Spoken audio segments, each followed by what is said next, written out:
विद्यार्थियों, कल हमने पढ़ा था उच्चारण की दृष्टि से वर्णों के प्रकार और उसमें हमने देखा कि उच्चारण स्थान की दृष्टि से वर्णों को 10 भागों में बांटा गया था।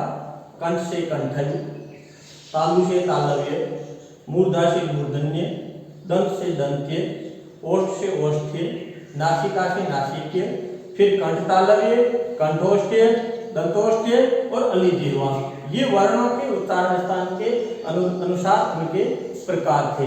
आज अपन इसको थोड़ा विस्तार से अध्ययन करते हुए वर्णों में भी जो व्यंजन है उनको उच्चारण की दृष्टि से कितने भागों में बांटा गया है, इस वीडियो में हम उसके बारे में अध्ययन करने जा रहे हैं। तो उच्चारण की दृष्टि से व्यंजनों को कुल 8 भागों में बांटा गया है। पहला है स्पर्शी व्यंजन। स्पर्शी व्यंजन कौन कौन से हैं? स्पर्शी व्यंजन क्यों कहते हैं इसको? कि जब हम इसका उच्चारण करते हैं तो फेफड़ों से निकलने वाली हवा वाग यंत्र, जो अपना स्वर यंत्र है, ये वाग यंत्र से स्पर्श करके और बाहर निकलती हैं, वे सभी व्यंजन स्पर्शी व्यंजन कहलाते हैं। जिसमें क वर्ग के 4, त वर्ग के 4, त वर्ग के 4 और प वर्ग के 4 हैं। आप एक बार इसका बोलकर अभ्यास करके देखिए। क वर्ग के 4, क, ख, ग, घ, ये हवा अपनी जो है वो इस कंठ के जो वाग यंत्र है इससे स्पर्श करके बाहर निकलती है।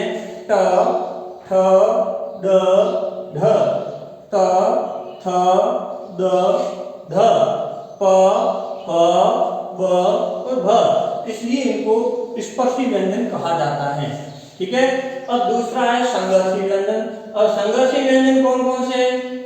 जब दो उच्चारण अवयव इतने निकट आ जाए कि उनके बीच से जो हवा निकले वो घर्षण के साथ में संघर्ष करती हुई बाहर निकले, वो संघर्षी व्यंजन आते हैं। जिसमें दो उच्चारण अवयव, एक उच्चारण अवयव, दो उच्चारण अवयव इतने निकट आ जाते हैं उनके उच्चारण करते समय के बीच से हवा जो है वो संघर्ष करती हुई, घर्षण करती हुई बाहर निकलती है, वो संघर्षी व्यंजन कहलाते हैं। जिसमें जो ये ऊष्म वर्णन है स, स,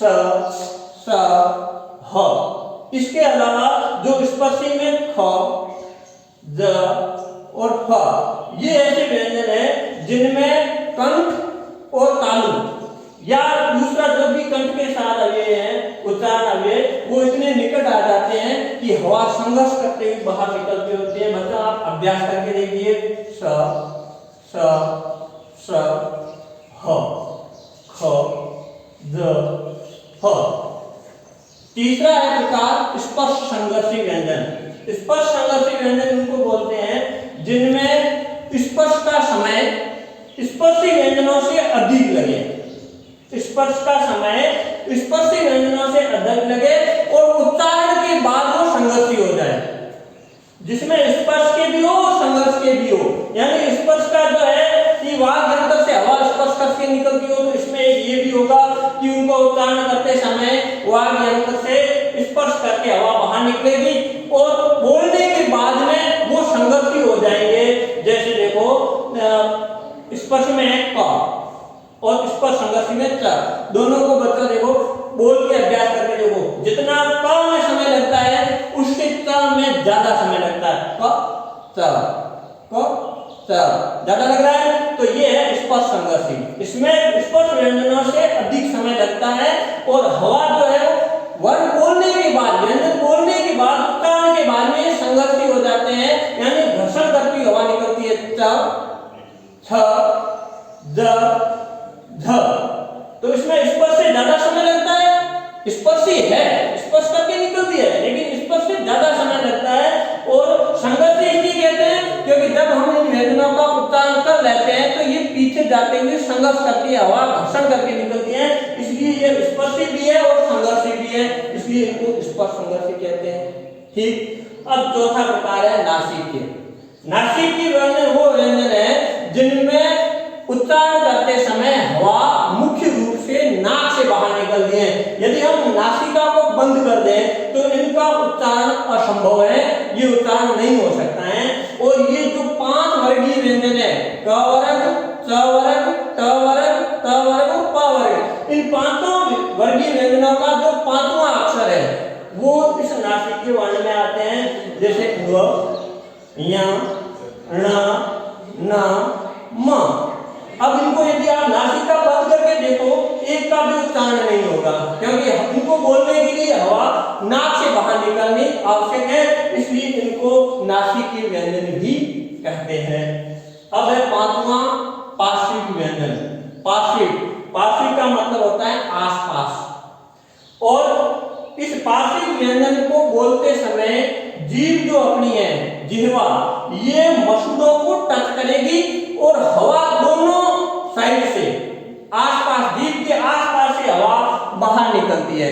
तो जिस व्यंजन के उच्चारण में जिह्वा मसूड़ों को स्पर्श करे, जिह्वा का अगला भाग, और हवा जीभ के दोनों तरफ से बाहर निकले, वो होता है पार्श्विक व्यंजन। और हिंदी वर्णमाला में जो ल है वो पार्श्विक व्यंजन है।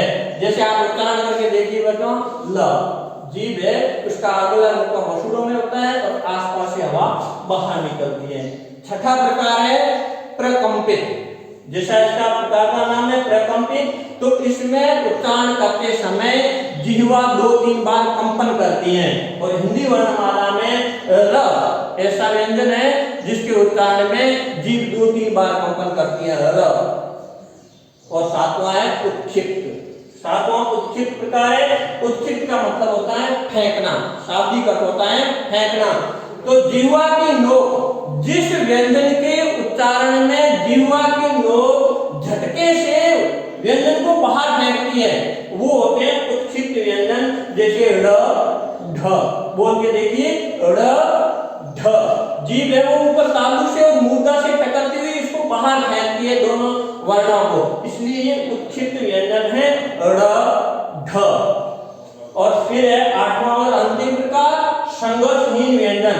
संघर्षहीन व्यंजन वो होते हैं जिनको बोलने में, जिनको बोलते समय न तो हवा कहीं स्पर्श होती है, न ही कोई जो उच्चारण है वो निकट आते हैं, यानी न स्पर्श होता है न संघर्ष होता है, संघर्षहीन है। ये है हिंदी वर्णमाला में 2 व्यंजन, य, व।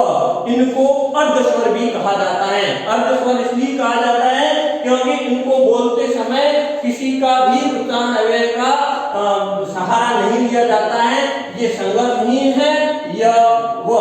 तो हिंदी वर्णमाला में बच्चों यदि कभी पूछे कि अर्धस्वर कौन से हैं, अर्धस्वर, तो हिंदी वर्णमाला में 2 अर्धस्वर है, य और व।